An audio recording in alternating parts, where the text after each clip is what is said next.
ಅದೇ ಸಮಯಕ್ಕೆ ನಾನು ಅಲ್ಲಿಗೆ ಹೋದೆ. ನನಗೆ ಆ ಬ್ಯಾಗ್ ಕಾಣಿಸ್ತು. ಬ್ಯಾಗ? ಯಾವ ಬ್ಯಾಗು? ಯಾರ ಬ್ಯಾಗು? ಬ್ಯಾಗ? ನಾನು ಬ್ಯಾಗ್ ಅಂತ ಹೇಳಿದ್ನ? ಇಲ್ಲ ಐಶ್ವರ್ಯ, ನಾನು ಬಾಬು ಅಂತಿರ್ಬೇಕು.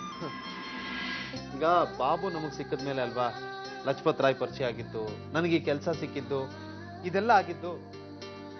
ಅದಕ್ಕೆ ಹಾಗಂದೆ ಅಷ್ಟೇ. ನಿಮ್ಗೆ ಇಲ್ಲೇ ಒಂದು ಕೆಲಸ ಸಿಕ್ತು, ಇರೋದಕ್ಕೆ ಒಂದು ಮನೆನೂ ಸಿಕ್ತು, ಭಾವನೂ ಒಪ್ಕೊಂಡಿದ್ದಾರೆ. ಹಾಗಿದ್ಮೇಲೆ ನಮ್ಮ ಜೀವನ ಇನ್ ಮುಂದೆ ಬೆಂಗಳೂರಲ್ಲೇ ಸೆಟ್ಲ್ ಅಲ್ವಾ? ಕಣ್ಣಿಗೆ ಕಂಡಿರೋದು ಕೈಗೆ ಸಿಗೋ ತನಕ ಬೆಂಗಳೂರಿಂದ ಅಲ್ಲಾಡಲ್ಲ. ನಾಳೆಯಿಂದ ಬೆಂಗಳೂರಿನಲ್ಲಿ ನಮ್ದೊಂದು ಪುಟ್ಟಗೂಡು, ನಮ್ಮ ಪ್ರೀತಿಯ ಸಂಸಾರ ಶುರುವಾಗುತ್ತೆ. ಅರ್ಥ ಆಯ್ತಾ? ಈ ಕಾಂತಿ ಎಲ್ಲಿ ಹಾಳಾಗಿ ಹೋದ್ಲು? ಗೌರಮ್ಮನ ಹತ್ರ ವಿಚಾರಿಸ್ದೆ, ಅವಳ ಮನೆಗೂ ಹೋಗಿಲ್ವಂತೆ. ಕಾಂತಿಗೆ ಈ ಊರಲ್ಲಿ ಇರೋದಕ್ಕೆ ಬೇರೆ ಮನೆ ಕೂಡ ಇಲ್ಲ, ಅವಳ ಕೈಯಲ್ಲಿ ಕೂಡ ದುಡ್ಡಿಲ್ಲ. ಏನು ಹೋದ್ಲೋ ಏನೋ, ಒಟ್ನಲ್ಲಿ ಅವಳು ಬರೋ ತನಕ ನಮಗೆ ನಿದ್ದೆ ಇಲ್ಲ. ನಿದ್ದೆ ಅಲ್ಲ, ಕೆಲಸನೂ ಇರಲ್ಲ. ನೀವೇ ಅವಳನ್ನ ಓಡಿಸಿದ್ದು, ಈಗ ಅವಳು ವಾಪಸ್ ಬರೋ ಥರ ನೀವೇ ಏನಾದರೂ ಪ್ಲ್ಯಾನ್ ಮಾಡಿ ಮೇಡಮ್. ಪೊಲೀಸಿಗೆ ಕಂಪ್ಲೇಂಟ್ ಕೊಡಬೇಕು, ಇಲ್ಲ ಅಂದರೆ ಟಿವಿಲೋ ಪೇಪರಲ್ಲೋ ಆ್ಯಡ್ ಕೊಡಬೇಕಷ್ಟೇ. ಆದರೆ ಅದೆರಡಕ್ಕೂ ಫೋಟೋ ಬೇಕು. ಅವಳ ಫೋಟೋ ನಮ್ಮ ಹತ್ರ ಇಲ್ವಲ್ಲ. ಮುಂದೆ ನಮ್ಮ ಕೆಲಸದ ಗತಿ?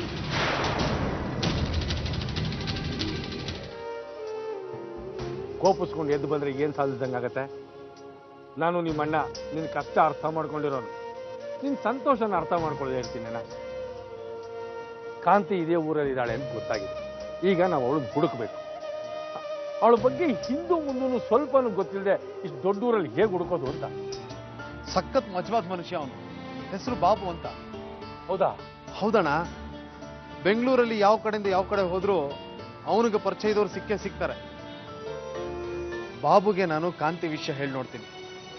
ಅವನು ಕಾಂತಿ ನೋಡಿರ್ತಾನೇನೋ ಏನೋ, ಖಂಡಿತವಾಗ್ಲೂ ನೋಡಿರ್ತಾನೆ. ಯಾಕಂದ್ರೆ ಅವ್ರ ಚಿಕ್ಕಪ್ಪನ ಆಫೀಸ್ಗೆ ಆಗಾಗ ಹೋಗು ಬಂದು ಮಾಡ್ತಿರ್ತಾನೋ. ಬಾಬು ಅವರು ಈಗ ಊರಲ್ಲಿಲ್ಲ, ಅವ್ರು ಬಂದ್ಮೇಲೆ ಮಾಡಿ ನೋಡ್ತೀನಿ. ನೋಡೋ, ಆದಷ್ಟು ಬೇಗ ಆ ವ್ಯಕ್ತಿನ ಹಿಡಿದು ಕಾಂತಿನ ಹುಡುಕೋದಕ್ಕೆ ವ್ಯವಸ್ಥೆ ಮಾಡಿ. ನೀವು ಹೀಗೆ ಆರಾಮಾಗಿ ಕುತ್ಕೊಂಡಿರ್ತೀರಾ, ಅಲ್ಲಿ CD ಪ್ಲೇಯರ್ ಅಲ್ಲಿ ಸಾಂಗ್ ಪ್ಲೇ ಆಗ್ತಿರುತ್ತೆ.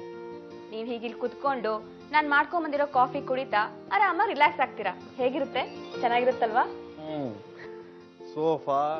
ಸೋಫಾ ಮೇಲೆ ನಾನು, ಅಲ್ಲಿ CD ಪ್ಲೇಯರ್ ಅಲ್ಲಿ ಹಾಡು, ಪಕ್ಕದಲ್ಲಿ ನೀನು ನನಗೆ ಕಾಫಿ ತಂದು ಕೊಡ್ತೀಯ, ಅದನ್ನ ನಾನು ಕುಡಿಬೇಕು.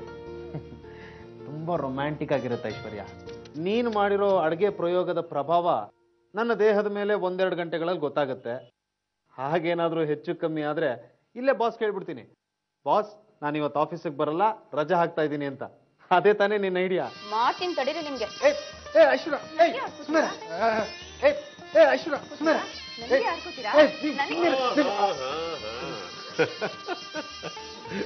ಏನಮ್ಮ, ಎಲ್ಲ ಅನುಕೂಲವಾಗಿದ್ಯಾ? ಮನೆ ಚೆನ್ನಾಗಿದೆ ಆಂಟಿ. ಏನಪ್ಪ ಮಂಜು, ಮನೆ ಹಿಡಿಸ್ತಾ? ಮನೆ ತುಂಬಾನೇ ಚೆನ್ನಾಗಿದೆ. ನಮ್ದು ಮಗಳನ್ನು ಕಳ್ಕೊಂಡಿರೋ ಕುಟುಂಬ ನಮ್ಮ. ಈಗಲೇ ನಮ್ಮ ಮನಸ್ಸಿನ ನೋವನ್ನೆಲ್ಲ ಅವ್ರ ಹತ್ರ ಹಂಚ್ಕೋಬೇಕಾ? ಪರವಾಗಿಲ್ಲ ಬಿಡಿ ಆಂಟಿ, ನಾವು ನಗ್ನಗ್ತಾ ಯಾರ ಹತ್ರ ಬೇಕಾದ್ರೂ ಮಾತಾಡಬಹುದು. ಆದ್ರೆ ನಮ್ಮ ದುಃಖನ ಹಂಚ್ಕೊಳಕ್ ಸಾಧ್ಯ ಆಗೋದು ನಮ್ಮವ್ರ ಹತ್ರ ಮಾತ್ರ. ನೀವಿಷ್ಟು ಬೇಗ ನಮ್ಮನ್ನ ನಿಮ್ಮವರು ಅಂತ ಅನ್ಕೊಂಡ್ರಲ್ಲ, ನನ್ಗದೇ ಸಂತೋಷ. ಮನುಷ್ಯನ್ಗೆ ಅದೇ ತಾನೇಮ್ಮ ಬೇಕಾಗಿರೋದು. ಅಂಕಲ್, ಇಲ್ಲಿ ಶಾಪಿಂಗ್ ಮಾಲ್ ಇದೆ, ನಾನು ಸ್ವಲ್ಪ ಶಾಪಿಂಗ್ ಮಾಡಬೇಕು. ಅದಕ್ಕೆ ಯಾಕಮ್ಮ ಯೋಚನೆ ಮಾಡ್ತೀಯಾ? ಶಾಪಿಂಗ್ ಮಾಲ್ ಇಲ್ಲೇ ಹತ್ತಿರದಲ್ಲಿದೆ, ನಾನು ಡ್ರೈವರ್ ಕಳಿಸ್ಕೊಡ್ತೀನಿ, ಹೋಗ್ಬಿಟ್ಟು ಬನ್ನಿ. ಸರಿ, ಹಾಗಾದ್ರೆ ನಾವು ಹೋಗಿ ರೆಡಿಯಾಗಿ ಬರ್ತೀವಿ. ಬನ್ನಿ. ಬಹುಶಃ ನಮ್ಮ ಮಕ್ಳು ಇದ್ದಿದ್ರೆ ಹೀಗೆ ಇರ್ತಾ ಇರ್ತಾರೆ. ಸರಿ, ಮತ್ತೆ ಹಂಗೆ ಶುರು ಮಾಡ್ಬಿಟ್ರೆ ಯೋಚನೆ. ಒಂದು ನಿಮಿಷ ತಾಳಿ, ಕಾಫಿ ಮಾಡ್ಕೊಂತ ಇರ್ತೀನಿ.